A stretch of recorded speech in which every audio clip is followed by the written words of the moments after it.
Olá, boa noite. Seja bem-vindo ao Jornal da Record. Prefeito de Belo Horizonte volta a ser internado e passa a noite na UTI de hospital na capital mineira. Ministério da Saúde garante que todos os estados do país têm doses das vacinas do calendário do SUS. E no futebol, a despedida do técnico Arthur Jorge do Botafogo e os gols na Europa. Agora, o Jornal da Record.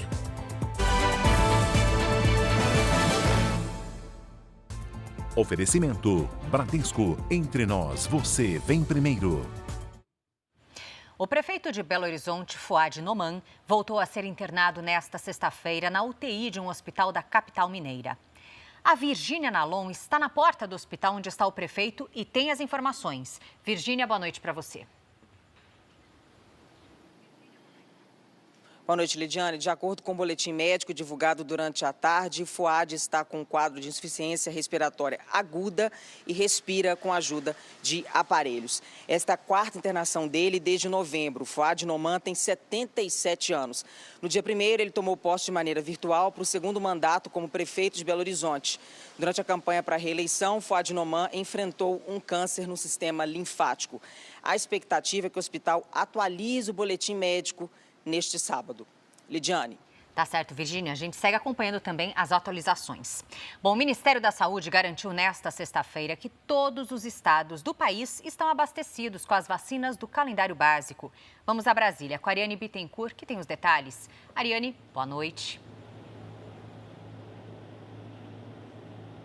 Boa noite, Lidiane. A afirmação foi feita depois que, na semana passada, a Confederação Nacional dos Municípios alegou falta de vacinas contra doenças como catapora, Covid-19 e coqueluche. Segundo o Ministério da Saúde, anualmente o Programa Nacional de Imunizações distribui cerca de 300 milhões de doses de vacinas para todos os municípios brasileiros. E essa quantia foi superada em 2023 e 2024, com a entrega de mais de 643 milhões de vacinas. Ainda segundo a pasta, até mesmo os estoques dos imunizantes contra a varicela, que está com matéria-prima em falta no mundo todo, foram reabastecidos e serão capazes de atender a demanda no primeiro semestre deste ano. Os estoques de vacinas contra a Covid-19 também foram reforçados com a compra de 69 milhões de doses, que serão entregues de forma gradual e poderão ser aplicadas por até 2 anos. Lidiane. Bom trabalho, Ariane. Obrigada pelas informações. Ainda falando sobre vacina, tem uma que ainda não está na rede pública, mas pode ser encontrada na rede particular. É a da dengue. Com a chegada do verão e a quantidade maior de chuvas, é preciso redobrar os cuidados para evitar criadouros do mosquito transmissor. No ano passado, foram mais de 6.480.000 casos prováveis da doença, com quase 6.000 mortes em todo o país. Os cuidados se tornaram ainda mais rígidos depois que toda a família foi infectada de uma só vez. Dor de cabeça, né? Um esquento de febre, né? Tudo isso. E a gente tem idoso, tem criança, é muito preocupante isso aí. Elas moram na zona sul da capital paulista. Hoje receberam a visita da Vigilância de Saúde. Por aqui, tudo certo, mas na casa ao lado, os agentes encontraram um pote com água parada cheio de larvas. As altas temperaturas e o aumento das chuvas durante o verão favorecem a proliferação do mosquito transmissor da dengue. Principalmente nessa época, o risco de surto é grande. Mas são atitudes simples e já conhecidas por muita gente que podem ajudar a combater a doença. O ideal é fazer uma inspeção na própria casa, pelo menos uma vez por semana. Elege um dia da semana, por exemplo, um sábado de manhã, faz essa vistoria no próprio quintal, em busca de identificar e eliminar qualquer ponto de água parada. No teto, na laje, se tem lâmina d'água após a chuva, passar um rodo, tapar bem a caixa d'água. Em 2024, o Brasil registrou mais de 6.484.000 casos prováveis da doença. Um aumento de 293% em relação a 2023. O número de mortes também aumentou no período e chegou a quase 6.000. A vacina contra a dengue está disponível no Sistema Único de Saúde para crianças e adolescentes de 10 a 14 anos. A médica infectologista do Hospital Moriá reforça a importância da vacinação. A dengue ela pode evoluir para um quadro mais grave, causando uma inflamação no corpo inteiro, levando a acúmulo de líquido em algumas partes do corpo, levando a choque, então uma má distribuição do sangue no corpo humano, levando ao óbito. Um surto de virose atinge várias cidades no litoral de São Paulo. Guarujá registrou mais de 2.000 casos apenas em dezembro. A fila para atendimento chega até a calçada do pronto-socorro, onde alguns pacientes esperam deitados no chão. Olha a situação de gente deitada. Os sintomas são sempre os mesmos. Náuseas, diarreia, dor no corpo, né? Dor de cabeça. Muita dor no corpo, nas pernas, e aquela fraqueza, aquele esmorecimento, sem coragem mesmo de fazer nada, só de ficar deitada. No hotel onde Valdeci trabalha, outros funcionários e até hóspedes foram contaminados. Nayara veio de Minas Gerais e a família toda pegou virose. A gente veio pra praia, curtiu, tomou um sol. E do nada, ontem à noite, meu namorado já começou a surgir os sintomas, náuseas e febre. Com a chegada dos turistas para a temporada, a população de Guarujá aumenta 5 vezes. De acordo com a prefeitura, em dezembro foram registrados mais de 2.000 casos de viroses, número 41% maior do que no mês anterior. Pelo menos 3 unidades de saúde tiveram que ampliar o horário de atendimento. Esse vídeo mostra uma água escura sendo despejada diretamente na areia de uma das praias mais movimentadas da cidade. Na enseada, o esgoto está vazando direto para a água do mar. E como a gente trabalha com os turistas, né? Então é muita gente junta, né? A Companhia de Saneamento Básico de São Paulo disse que atuou rapidamente para regularizar a rede de esgoto e garantiu que não houve alteração na qualidade da água fornecida à Baixada Santista. O governo estadual afirmou que os pacientes vão ser submetidos à coleta para detectar as causas do surto de virose.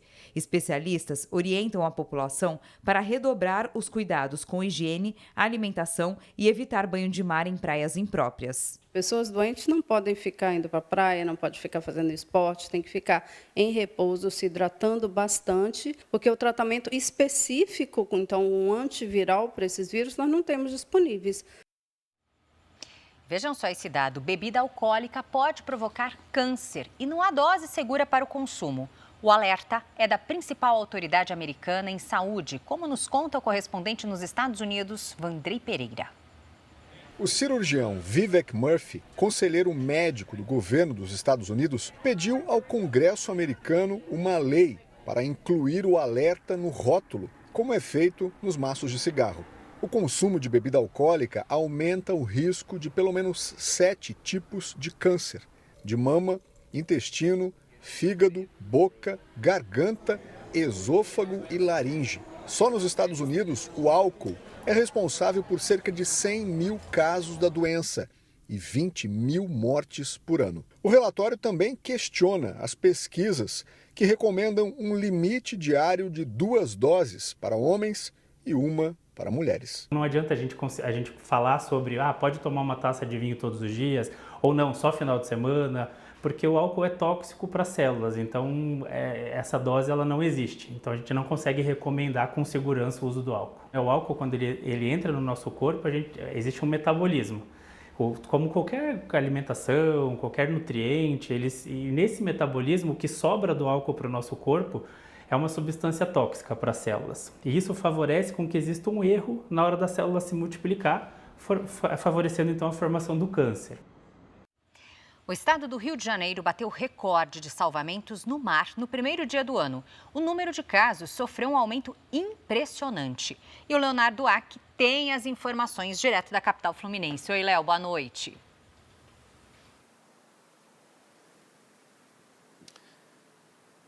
Boa noite, Lidiane, boa noite a todos. Olha, o Corpo de Bombeiros teve muito trabalho nesse começo de 2025. Foram 1.138 resgates do mar, um aumento superior a 1.000% em comparação com o ano passado, quando foram registrados 95 salvamentos. Segundo a corporação, A alta alarmante seria resultado do aumento de turistas. Os bombeiros alertam para que os banhistas respeitem as bandeiras que indicam como está o mar no momento, além de evitar o consumo de álcool antes de entrar no mar.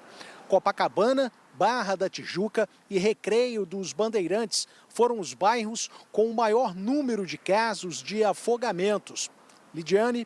Léo, não vou te agradecer ainda, vou aproveitar sua presença aqui para esticar nosso papo, ainda direto do Rio de Janeiro, para falar sobre notícias, incluindo a virada. Porque o setor hoteleiro está rindo à toa, né? A expectativa aí foi bastante superada, não?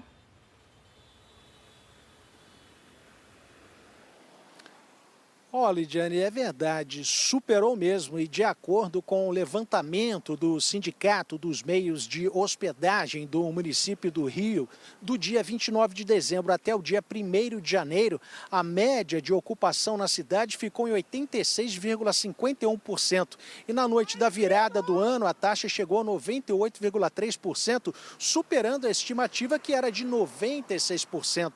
Os bairros com o maior crescimento do número de turistas brasileiros e estrangeiros foram Copacabana, Leme, Barra da Tijuca, Recreio dos Bandeirantes, São Conrado, além de Ipanema e Leblon. E segundo o presidente da entidade, 2 fatores foram importantes: a qualidade dos artistas que estiveram na virada do ano em Copacabana e a alta do dólar. Segundo a Prefeitura do Rio, mais de 5 milhões de pessoas celebraram o Réveillon nos 13 palcos espalhados pela cidade. Lidiane. Tá certo, Léo. Obrigada pelas informações. Bom trabalho para você por aí. Cidades do litoral brasileiro estão lotadas de turistas neste verão e o movimento tem impactado no fornecimento de água. Na Bahia, municípios registram desabastecimento e o valor dos carros-pipa disparou. Sol forte, calor, férias. Combinação que deve atrair mais de 1 milhão de pessoas às cidades do litoral norte baiano e região metropolitana de Salvador. Num dos destinos mais procurados, Praia do Forte, está difícil até para entrar na vila. Mas o problema maior mesmo é a falta de água. Eu tenho no meu imóvel 12 mil litros de água, mas não é suficiente. Então, eu tive que solicitar carro-pipa para abastecer os hóspedes do meu vilarejo, que é alugado e não tem nada a ver com isso, né? Nesta empresa de abastecimento, os carros-pipa não param. Um tanque com 20 mil litros de água potável para o litoral norte da Bahia chega a custar até R$ 2.000, o dobro do preço em relação a outras épocas do ano. A gente praticamente quadruplica. Então, em 5 dias, a gente praticamente faz um volume médio de 400 mil litros, 500 mil litros de água. Segundo o órgão responsável pelo abastecimento de água na Bahia, o problema acontece por causa do intenso movimento nas regiões litorâneas do estado, que costuma ser 4 vezes maior nesta época do ano.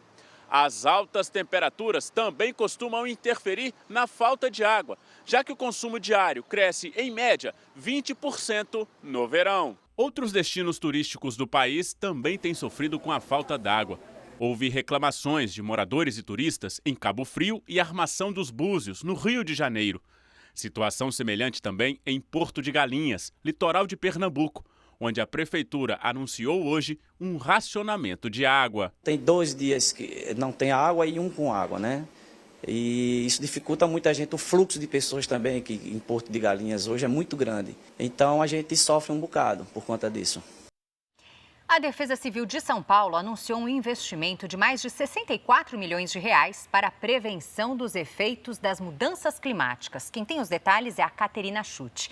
Caterina, boa noite. Parece que uma das iniciativas é a modernização dos radares meteorológicos, é isso? Exatamente, Lidiane. Muito boa noite para você e para todos que nos acompanham. Olha, dos 64 milhões e 300 mil reais investidos, 18 milhões serão usados justamente para a instalação de novos radares no estado. A gente lembra que isso acontece após um ano marcado por efeitos das mudanças climáticas. Por isso, a Defesa Civil do estado anunciou a aquisição de 3 novos radares. E olha, 2 serão para substituir equipamentos velhos na região metropolitana, enquanto o terceiro será instalado no Guarujá, no litoral paulista. Além disso, um novo radar em Campinas vai fazer um monitoramento 360 graus e emitirá alertas em tempo real a cada 10 minutos. Esses radares serão fundamentais para a prevenção de desastres e também melhorar a previsão de enchentes no estado. Lidiane. Tá certo, Caterina. Obrigada pelas informações. Um projeto da Universidade Federal do Pará quer transformar o caroço do açaí em asfalto sustentável. O estado é o maior produtor do país, mas as sobras do fruto se tornam um problema para os moradores de Belém. Ele é o astro da nossa culinária. Está na mesa de todo paraense. E a versão doce e gelada se espalhou por todo o país. 90% do açaí consumido no Brasil sai do Pará. Em 2022, quase 2 milhões de toneladas foram produzidos aqui. Bom para a economia, nem tanto para o meio ambiente. Os caroços ficam espalhados por Belém, nas calçadas ou em terrenos abandonados. A empresa que faz a coleta do caroço de açaí, ela não vem com regularidade, ela não tá pegando o caroço de todo mundo, não está pegando todo dia ou pelo menos 3 vezes na semana, é só quando tem espaço no carro coletor. A solução pode sair da Universidade Federal do Pará. Um projeto está sendo desenvolvido para reaproveitar os caroços e o que seria desperdiçado. A ideia é transformar tudo em asfalto sustentável. O projeto começou em 2021 e é feito por estudantes e pesquisadores do curso de Engenharia Sanitária e Ambiental da universidade. A técnica usada é conhecida como pirólise. É uma técnica de transformação termoquímica, é utilizada para degradar materiais sob a ação da temperatura na ausência de oxigênio. As pesquisas estão em fase de testes, mas os resultados são promissores. O asfalto sustentável não libera compostos tóxicos no meio ambiente, diferentemente do asfalto tradicional. Ele é exatamente igual ao asfalto de petróleo, né? Mas a gente transforma ele a partir de biomassa, né? Que seria a madeira, né? Ou, nesse caso, a semente do açaí. O projeto é financiado pelo Ministério da Ciência, Tecnologia e Inovação. O objetivo agora é ter um reator que permita operar em larga escala e, assim, conseguir incentivo na iniciativa privada. Em nota, a empresa responsável pela limpeza de Belém informou que os resíduos gerados pelos pequenos batedores de açaí, com até 200 litros por dia, são recolhidos normalmente. Já os grandes batedores de açaí devem contratar empresas especializadas para o recolhimento do material. Uma idosa ficou ferida após um caminhão perder o freio de mão e bater em 3 carros no Rio de Janeiro. O motorista estava arrumando o caminhão numa ladeira em Campo Grande, zona oeste do Rio. Percebam aí nas imagens. Ao tentar baixar a cabine, o veículo desceu, desgovernado. 3 carros foram atingidos. Um deles invadiu uma casa. O motorista caiu do caminhão após a batida, mas não se feriu. Em Minas Gerais, uma família inteira teve de ser resgatada depois que o carro caiu em um córrego. O momento mais difícil foi o do salvamento de um idoso que ficou preso dentro do veículo. Policiais amarraram o carro enquanto faziam o resgate. Com o veículo praticamente submerso, os PMs tiveram dificuldade para retirar o seu José, que estava no banco do passageiro. Ele foi retirado pela porta traseira. Depois que a ficha caiu, comecei a chorar lá dentro. Ninguém viu, mas eu comecei a chorar lá dentro. E graças a Deus, tudo deu certo. A gente não poderia errar naquele momento. Então, nós fizemos ali no momento, sincronizamos as forças, né, para que todos fizessem a força ao mesmo tempo. O acidente foi num córrego em Betim, região metropolitana de Belo Horizonte. Além do idoso, outras 4 pessoas da mesma família estavam no carro, entre elas uma criança de 2 anos. A motorista contou à polícia que a visibilidade foi comprometida pela neblina e ela acabou perdendo o controle da direção. O tempo estava nublado, não tinha sol não. De repente apareceu aquela luz do sol muito forte. Aí com o vidro do carro molhado e o asfalto molhado, deu aquele reflexo na minha vista. A sobrinha do casal, o marido dela e o filho de 2 anos, que estavam no banco de trás, foram os primeiros a sair. A gente conseguiu destravar as portas, aí meu esposo conseguiu abrir a porta. E começou a entrar água e o carro bateu. O aposentado, que é marido da motorista, mal pôde acreditar que foi resgatado sem nenhum arranhão. Vida nova. 2 aniversários. Um 13 de novembro e o 2 de janeiro. A atriz que atropelou um casal de brasileiros em Buenos Aires, na Argentina, prestou depoimento e foi liberada pela polícia. Segundo a defesa de Patrícia Scheuer, ela desmaiou ao volante. A atriz diz não se lembrar do acidente. Segundo a polícia, a motorista subiu na calçada, bateu num poste e atropelou as vítimas. Um casal de empresários de São Paulo. O homem de 60 anos morreu no local. A esposa dele está internada com ferimentos graves. A imprensa local afirma que o teste do bafômetro feito no momento do acidente deu negativo. Scheuer responderá em liberdade pela acusação de homicídio culposo, quando não há a intenção de matar. Na Coreia do Sul, mais de 300 pessoas foram resgatadas de um prédio em chamas. O incêndio teria começado na cozinha de um restaurante que ficava no térreo do edifício. Cerca de 80 veículos do Corpo de Bombeiros foram acionados para controlar as chamas no prédio comercial de 8 andares. Cerca de 130 vítimas tiveram problemas por inalação de fumaça e pelo menos 12 foram hospitalizadas. Felizmente, ninguém corre risco de morrer. O comércio varejista começou nesta sexta-feira uma temporada de grandes liquidações. Os descontos chegam a 80%.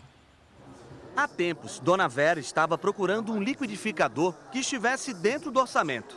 Desta vez, a corretora de seguros conseguiu o produto com quase R$40 de desconto. Ele estava 294 e está 260 e é a última peça. Então está bem concorrido.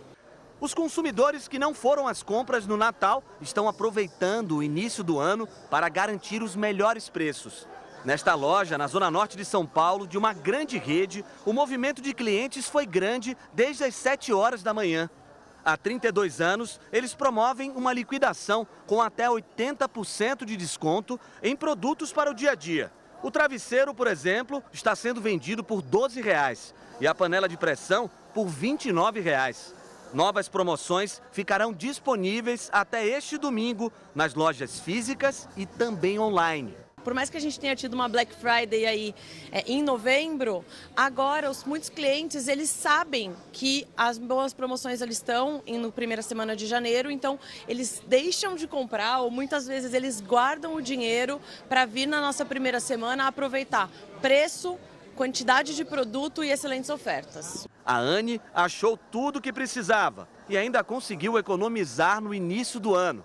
Panela de arroz, televisão, jogo de pratos, joguinho de sobremesa, travesseiros. Fizemos uma festa. Dados da Federação do Comércio de São Paulo mostram que o setor está crescendo. Em janeiro do ano passado, o faturamento do comércio foi de mais de 104 bilhões de reais. A expectativa é que as vendas sejam ainda maiores em 2025. Os produtos planejados para serem vendidos no Natal não são em sua totalidade, então há uma acumulação de estoques. E por outro lado, o varejo também, os lojistas aproveitam o período de compra de material escolar para conseguir desovar esses estoques. Ainda mais que a gente gasta muito fim de ano, festas, né? E aproveitar um desconto é ótimo. É isso aí. Com o reajuste do salário mínimo em vigor desde 1º de janeiro, a contribuição dos microempreendedores individuais aumentou. O valor mensal pode chegar a R$ 182. Desde 2022, o barbeiro Edilson entrou para o mercado formal. Ele se cadastrou como microempreendedor individual, MEI, e já colhe os benefícios. Para você ter uma carta de crédito, você ter um nome na praça, você tem que ter uma documentação. Com o aumento do salário mínimo em vigor desde o dia 1º de janeiro, microempreendedores individuais como o Edilson devem ficar atentos, porque a contribuição para o INSS vai ser reajustada. Podem optar pelo meio os profissionais das áreas de serviço e comércio que faturem até R$ 81 mil por ano. No último levantamento do IBGE de 2022, havia 14 milhões e 600 mil microempreendedores individuais no país. A contribuição mensal do MEI equivale a 5% do salário mínimo ao INSS. O valor passou para R$ 75,95. Caminhoneiros têm alíquota diferente, 12% do salário mínimo. Agora passam a contribuir com R$ 182,16 mensais. Aquele que não paga as suas obrigações do MEI, o valor que ele deixou de pagar pode ir para a dívida ativa. Mas se ele continuar muitos meses sem fazer o pagamento, a própria Receita Federal já vai cancelar o MEI. Então é recomendável que ele pague em dia as suas obrigações com dados do MEI. Brenda, consultora de pesquisa de mercado, acha que o aumento da contribuição para o INSS não vai pesar no orçamento dela. Para mim, que presta um serviço, não interfere e nem faz com que eu precise aumentar o custo daquilo que eu tenho para prestar um serviço para um cliente. O Ministério da Defesa registrou até esta sexta-feira cerca de 7 mil inscrições para o alistamento militar feminino voluntário. O processo foi aberto na quarta-feira. São 1.465 vagas abertas em Brasília e em outros 28 municípios brasileiros. Disponível pela primeira vez na história do país, o alistamento militar feminino segue até o dia 30 de junho. As mulheres que completam 18 anos em 2025 podem se alistar em uma das 3 Forças Armadas pela internet ou presencialmente nas juntas de serviço militar. Atualmente existem 37 mil mulheres nas Forças Armadas, o que corresponde a cerca de 10% de todo o efetivo militar brasileiro. A defesa de Daniel Silveira pediu ao Supremo Tribunal Federal nesta sexta-feira a concessão de indulto ao ex-deputado federal com base no decreto do presidente Lula de dezembro. Segundo os advogados de Silveira, o ex-parlamentar seria beneficiário da medida por estar em livramento condicional em 23 de dezembro, na data da publicação do decreto, e restar menos de 6 anos de cumprimento final da pena. Daniel Silveira foi condenado em abril de 2022 a 8 anos e 9 meses em regime fechado pelos crimes de ameaça ao Estado Democrático de Direito e coação no curso do processo. O Congresso Nacional vai ter novo comando em 2025. As eleições para as presidências da Câmara e do Senado estão previstas para fevereiro. Antes da retomada das atividades no Congresso, Senado e Câmara vão eleger os novos presidentes das 2 casas legislativas. Como o 1º de fevereiro é sábado, as eleições podem acontecer no mesmo dia ou na segunda-feira seguinte, dia 3. Até aqui, tudo indica que Davi Alcolumbre, do União Brasil do Amapá, voltará ao comando do Senado. E Hugo Mota, do Republicanos da Paraíba, vai ser eleito presidente da Câmara. Quanto à relação do Legislativo com o governo, a expectativa é de poucas mudanças no Senado. Para este cientista político, Alcolumbre e o atual presidente da Casa, Rodrigo Pacheco, compartilham do mesmo perfil de atuação e têm boas relações com o Poder Executivo. Já na Câmara, é esperado um diálogo melhor com Hugo Mota na comparação com Arthur Lira, que é visto como mais centralizador e combativo. O perfil do novo presidente da Câmara tende a ser de maior conciliação e de menor embate. Agora, o Congresso Nacional não vai abrir mão de posições que ele já tem tomado há 8 anos. Uma das principais missões do Congresso no ano é aprovar o orçamento, que deveria ter sido votado no fim do ano passado.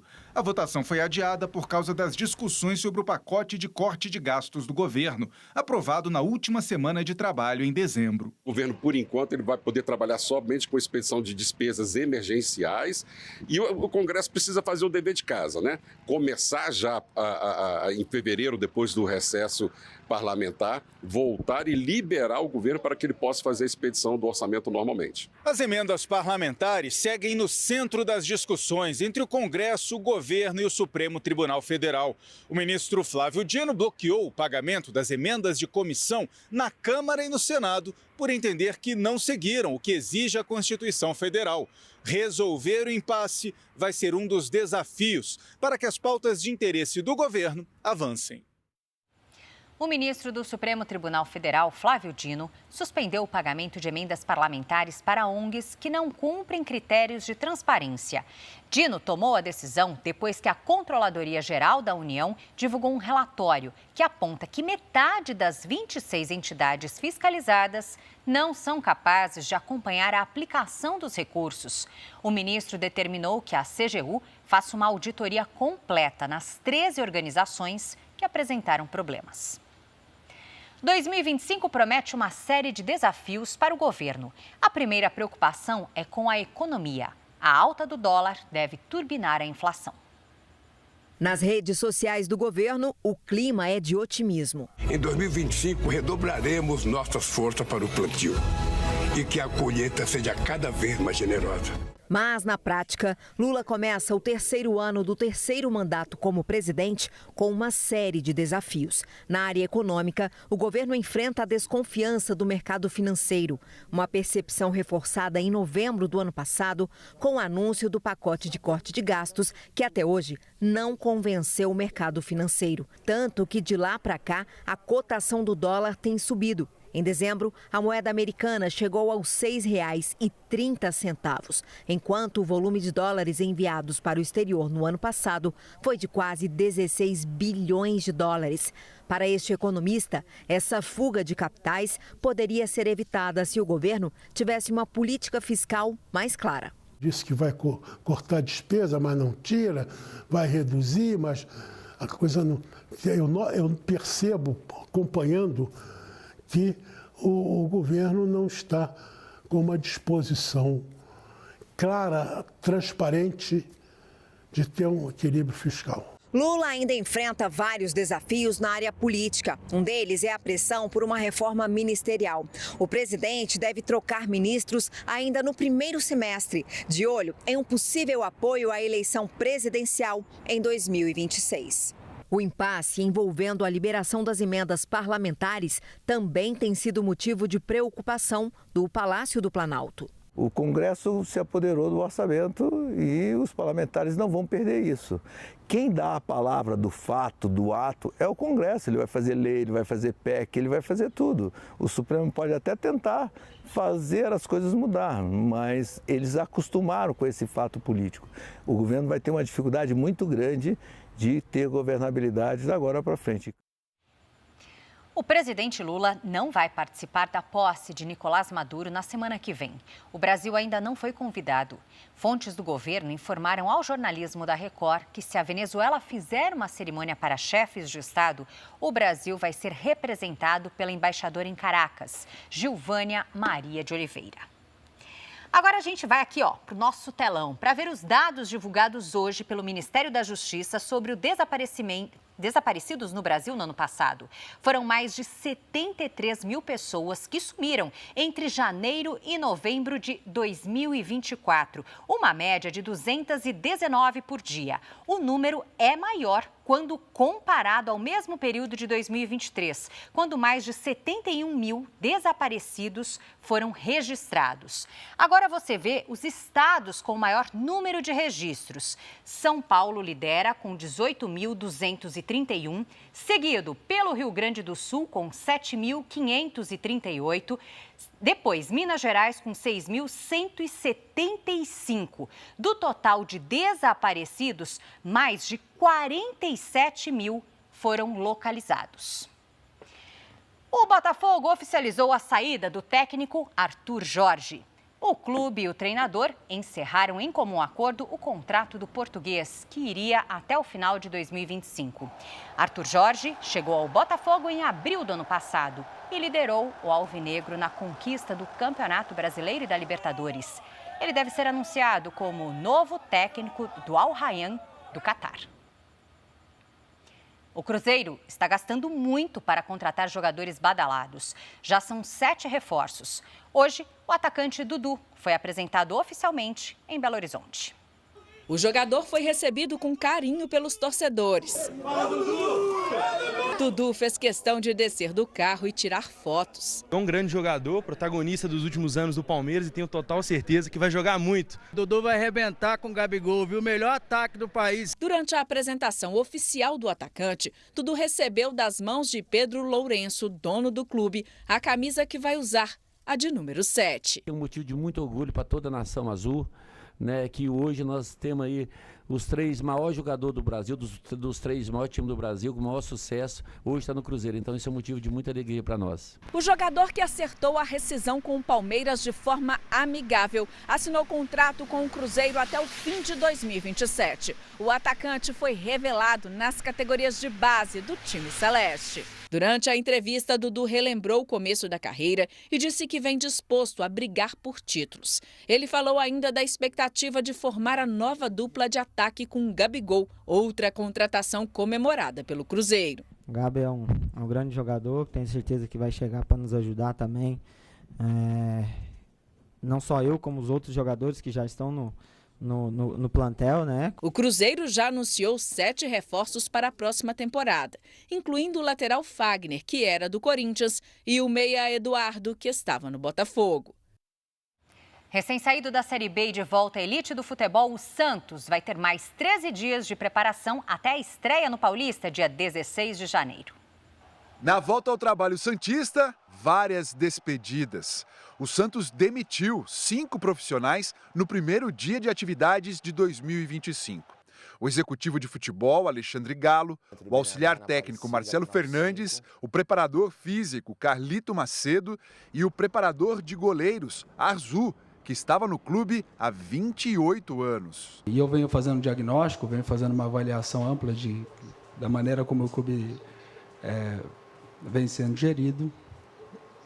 E nesse momento optamos por fazer algumas trocas e uma mudança no organograma. Também tem atletas que não vão voltar aos treinos. O Santos confirmou que Otero e Giuliano, jogadores importantes na campanha da Série B do ano passado, não vão continuar no clube em 2025. Até agora, só um jogador foi contratado para a nova temporada. O zagueiro Luizão, de 21 anos, que estava no Novo Horizontino. O Santos vai ter 13 dias de preparação até a estreia no Campeonato Paulista, que vai acontecer no dia 16 de janeiro contra o Mirassol, aqui na Vila Belmiro. E a grande novidade do clube até agora vai estar na beira do gramado. É o técnico português Pedro Caixinha. Com o novo treinador, vem uma nova maneira de pensar o futebol no clube. É um treinador com características modernas, de intensidade de jogo, e isso é importante. O futebol é isso hoje em dia, o futebol mudou bastante de antigamente, então com essa intensidade que ele já demonstrou para a gente no vídeo, tenho certeza que vai dar liga e nós vamos ter um ótimo ano. O primeiro dia para os jogadores foi de exames e avaliações. E pelo jeito, quando tiver bola, vai ter muita gente nova. O elenco que a gente tem hoje não é o elenco definitivo do Santos. Vão acontecer algumas mudanças ainda. O novo técnico do Vasco, Fábio Carilli, conheceu nesta sexta-feira o centro de treinamento do clube no Rio de Janeiro. Carilli acompanhou o treinamento dos atletas da equipe sub-20. O Vasco deve utilizar muitos atletas da base nos primeiros jogos do Campeonato Carioca. O elenco principal vai voltar das férias na segunda-feira para iniciar a pré-temporada. Este foi o Jornal da Record. Ouça essa e as outras edições dos boletins JR 24 horas, agora também nas plataformas de áudio. Outras informações no Fala Brasil, edição de sábado às 7h30 da manhã. Você fica agora com Fala que eu te escuto. Boa noite.